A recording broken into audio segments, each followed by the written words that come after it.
Hello student, मैं देविता शर्मा और आज ग्रुप थ्योरी के लेक्चर में हम कवर करने वाले हैं 4 इंपॉर्टेंट डेफिनेशन को, जो कि है कॉन्जुगेट एलिमेंट की, conjugate class, self conjugate element and centre of a group. In 4 definition को हम कवर करेंगे। स्टार्ट करते हैं पहली डेफिनेशन के साथ। उससे पहले अगर आप मेरे चैनल में नए हैं तो प्लीज चैनल को लाइक कीजिए, सब्सक्राइब कीजिए, अपने फ्रेंड के साथ जरूर शेयर कीजिए और नोटिफिकेशन के लिए बेल आइकन दबाना बिल्कुल मत भूलिए, जिससे आप मेरे एक भी लेक्चर मिस ना कर सके। तो स्टार्ट करते हैं अपनी पहली डेफिनेशन के साथ, जो कि है कॉन्जुगेट एलिमेंट की। तो सबसे पहले देख लेते हैं इसकी डेफिनेशन किस तरीके से, फिर समझेंगे हम ये है क्या। तो सबसे पहले देख लेते हैं डेफिनेशन। डेफिनेशन के लिए हमको चाहिए let a comma B belongs to G. 2 element हमने ले लिए a कॉमा बी के। देन हम कहना चाहते हैं then b is a conjugate element, conjugate element of a। Then b is a conjugate element of a का जो b है वो कॉन्जुगेट एलिमेंट बनेगा if there exist x belongs to g such that b is equal to x inverse a x। ठीक है, अगर हम क्या कर रहे हैं, अगर हम कहना चाहते हैं कि जो b है वो कॉन्जुगेट एलिमेंट है किसका, a का, तो हम क्या करेंगे, एक a उठाएंगे और पहले सबसे पहले एक g का एलिमेंट उठाएंगे x, उसके इनवर्स के साथ सबसे पहले a को ऑपरेट कराएंगे। जो आंसर मिलेगा उसको हम x के साथ ऑपरेट कराएंगे। जो फाइनल आंसर होगा, जिसकी वैल्यू हमने यहाँ b मानी है, तो ये जो फाइनल आंसर है वो हमारा क्या बन जाएगा, कॉन्जुगेट एलिमेंट बनेगा किसका, इस a का।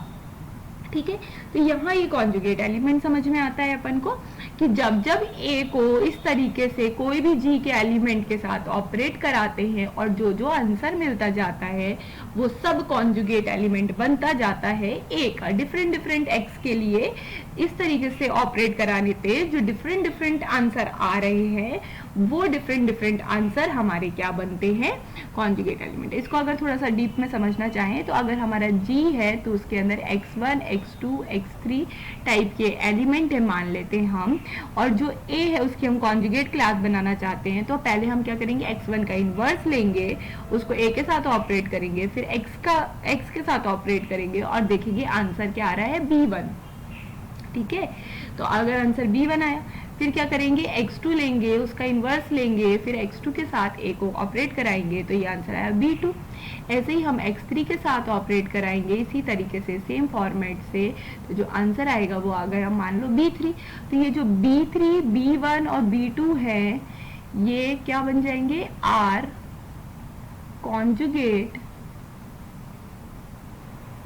Element of a। ये क्या बन जाएंगे, a के कॉन्जुगेट एलिमेंट बन जाएंगे। ठीक है, ये a के कॉन्जुगेट एलिमेंट बन जाएंगे। नेक्स्ट डेफिनेशन पे आते हैं हम। यहाँ पे नेक्स्ट डेफिनेशन है हमारी कॉन्जुगेट क्लास की, कॉन्जुगेट क्लास। अब कॉन्जुगेट क्लास क्या होती है, सबसे पहले इसकी डेफिनेशन देख लेते हैं फिर समझेंगे इसको। तो let a belongs to g, एक a एलिमेंट है g का, then the set of all conjugate element of a is, this a is said to be conjugate class of a, जिसको हम डिनोट करते हैं c ब्रैकेट में a से या c सफिक्स में a से। ये एक्चुअली में होता क्या है, उन सभी एलिमेंट का g के कलेक्शन होता है जो a के साथ क्या हो रहे हैं, कॉन्जुगेट होते हैं। ठीक है, या हम इसको इस तरीके से लिख सकते हैं कि यहाँ पे हम कलेक्शन करते हैं x inverse a, x type के एलिमेंट का, जो कि क्या होते हैं यहाँ पे, जो कि जहाँ पे x कहाँ से आ रहा होता है, g से आ रहा होता है। कहने का मतलब कि जो भी एलिमेंट a के कॉन्जुगेट बनेंगे वो सब इसके अंदर आते जाएंगे। जैसे कि हमने यहाँ लास्ट एग्जाम्पल में देखा था, एक ही कॉन्जुगेट कौन कौन बन रहे थे, ये B1 बना था, B2 बना था, B3 बना था। तो इसी सेम एग्जांपल को आगे कंटिन्यू करें तो इस कॉन्जुगेट ए की क्लास के अंदर कौन एलिमेंट आएंगे, ये B1 आएगा, B2 आएगा एंड B3 आएगा। तो ये क्या बन जाएगा, कॉन्जुगेट क्लास बन जाएगा। ठीक है, इसी सेम एग्जांपल को आगे कंटिन्यू करते हैं। तो वो सभी एलिमेंट जी के जो कॉन्जुगेट बन रहे हैं, कॉन्जुगेट एलिमेंट बन रहे हैं ए के, उनका कलेक्शन कॉन्जुगेट क्लास ऑफ ए होता है। अब एक चीज और समझने वाली है, जो कॉन्जुगेट क्लास होती है, conjugate class holds equivalence relation. ये क्या करती है, इक्विवेलेंस रिलेशन को क्या करती है, होल्ड करती है, होल्ड इक्विवेलेंस रिलेशन। ठीक है, इक्विवेलेंस रिलेशन को होल्ड करती है। दिस एम्प्लाइज, यहाँ से हमको पता चलता है, this implies conjugate classes, like अगर हम मान लें तो वो आइदर डिसजॉइंट होती हैं या फिर वो आइडेंटिकल होती हैं। ठीक है, या फिर वो क्या होती है, आइडेंटिकल होती है। दो ही चॉइस है इनके पास, या तो वो डिसजॉइंट हो जाए या आइडेंटिकल हो जाए, क्योंकि वो इक्विवेलेंस रिलेशन को होल्ड करती है, तो ये दो प्रॉपर्टी होल्ड होती है। तो इफ अगर हम कह रहे हैं कॉन्जुगेट क्लास की ए के अंदर अगर वो आइडेंटिकल है, इसका मतलब है ए किसका कॉन्जुगेट बना होगा, बी का, और बी किसका कॉन्जुगेट बना होगा, ए का। ठीक है, अगर ए बी का कॉन्जुगेट है, बी ए का कॉन्जुगेट है, तो उनकी जो क्लासेस हैं वो कैसी आएंगी, सेम आएंगी, आइडेंटिकल आएंगी। ठीक है, एंड इफ अगर ए कॉन्जुगेट नहीं है बी का, डेट इज बी भी कॉन्जुगेट नहीं है ए का, दिस एम्प्लाइज इनकी जो कॉन्जुगेट क्लास है वो कैसी आएंगी, डिसजॉइंट आएंगी। तो समझ में आया आपको यहाँ से कि किस केस में डिसजॉइंट होने वाली है और किस केस में आइडेंटिकल होने वाली है। ठीक है, अगर एक दूसरे की क्लास में आ रहे हैं तो उन दोनों की क्लास भी सेम होगी, अगर एक दूसरे के क्लास में नहीं आ रहे हैं तो उन दोनों की क्लास भी डिसजॉइंट होगी, मतलब कॉन्जुगेट नहीं कर रहे। यहाँ से ये चीज समझ में आती है। नेक्स्ट आ जाते हैं डेफिनेशन पे, सेल्फ कॉन्जुगेट की डेफिनेशन। सेल्फ कॉन्जुगेट तो देख लेते हैं पहले डेफिनेशन किस टाइप से है इसकी। डेफिनेशन कुछ इस तरीके से है, let A belongs to G, एक ग्रुप का एलिमेंट है ए, इफ द कॉन्जुगेट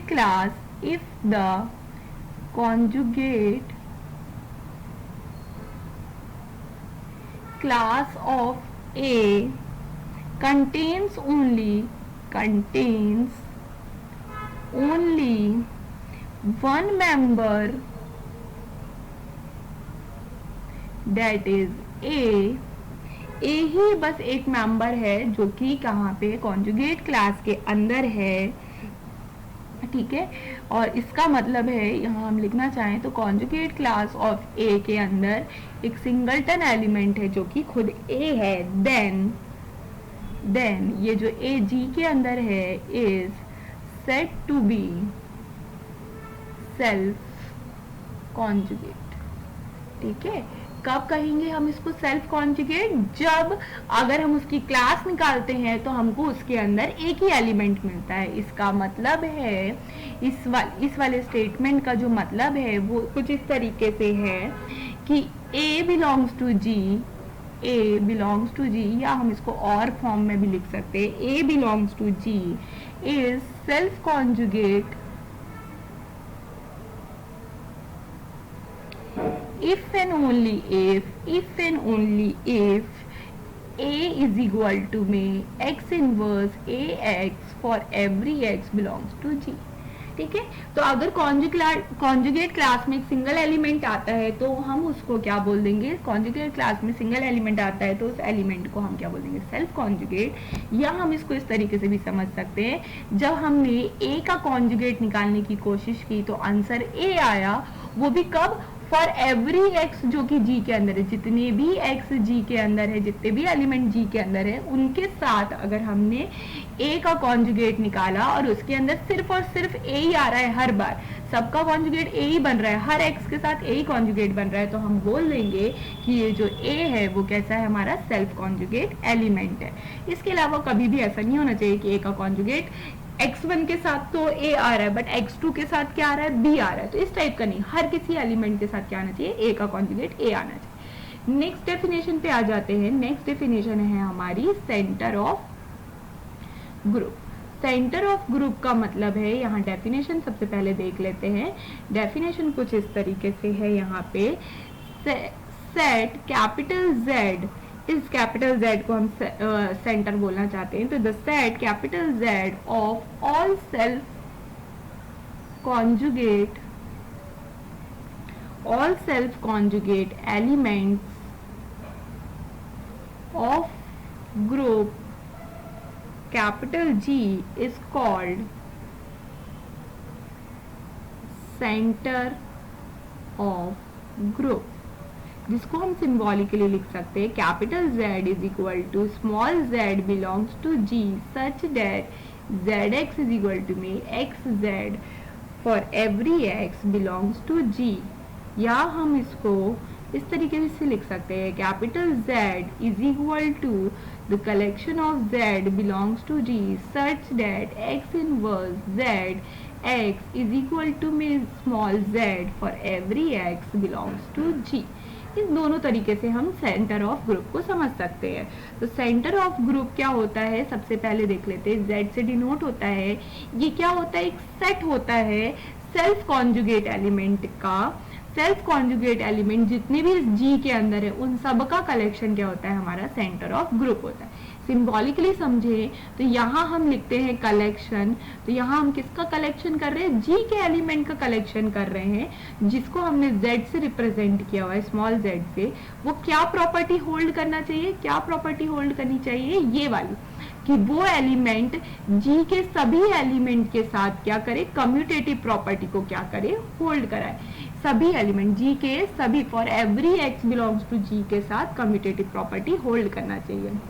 इसको हम दूसरी भाषा में बोलते हैं, तो हम बोलेंगे यहाँ पे हम कलेक्शन किसका कर रहे हैं, स्मॉल z का कलेक्शन कर रहे हैं। स्मॉल z क्या प्रॉपर्टी होल्ड करना चाहिए, ये कॉन्जुगेट, सेल्फ कॉन्जुगेट की प्रॉपर्टी अगर होल्ड करता है तो ये पूरी प्रॉपर्टी क्या है, सेल्फ कॉन्जुगेट की प्रॉपर्टी अगर होल्ड करता है तो इस टाइप के एलिमेंट का कलेक्शन ही क्या होता है, सेंटर ऑफ अ ग्रुप होता है। ठीक है ना, तो सेल्फ कॉन्जुगेट कह लें, और सेल्फ कॉन्जुगेट एलिमेंट की एक दूसरी प्रॉपर्टी भी होती है ये वाली, ये भी एक सेल्फ कॉन्जुगेट की प्रॉपर्टी है, ये भी एक सेल्फ कॉन्जुगेट की प्रॉपर्टी है। ठीक है, तो ये इस टाइप से कि अगर वो Z के सभी एलिमेंट के साथ जो जो एलिमेंट कम्यूट करते हैं वो एलिमेंट कहाँ जाते हैं, सेंटर ऑफ ग्रुप के अंदर। इसको अगर नॉर्मल भाषा में अगर हम समझें तो एक क्लास है हमारे पास, इस क्लास में एक A टाइप का स्टूडेंट है। ठीक है, एक A टाइप का। अब क्लास में हर एलिमेंट, हर स्टूडेंट हर किसी से बात तो नहीं करता, बट कुछ एक स्टूडेंट ऐसे होते हैं जिनसे सब बात करना पसंद करते हैं और वो सबसे बात करना पसंद करते हैं। इस टाइप के जो A एलिमेंट है, इनको, इनका कलेक्शन, अब मान लेते हैं A इस टाइप की प्रॉपर्टी को होल्ड कर रहा है, B भी इस टाइप की प्रॉपर्टी को होल्ड कर रहा है, तो इन सभी A एंड B का कलेक्शन क्या होता है, हमारा सेंटर ऑफ अ ग्रुप बन जाता है। वो कनेक्टिविटी, अगर हम उनको कुछ भी बोलेंगे तो वो सबको स्प्रेड कर सकते हैं या उनसे सब कम्यूट कर सकते हैं, तो वो हमारे सेंटर ऑफ अ ग्रुप बन गए। ये नॉर्मल हमारी भाषा में हमने इस चीज को सीखा। ठीक है, तो ये होती है हमारी सेंटर ऑफ ग्रुप की डेफिनेशन। तो यहाँ से हमारा ये लेक्चर एंड होता है।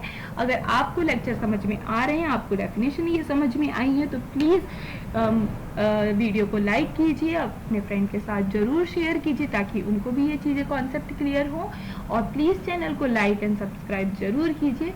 Thank you class, thank you for watching.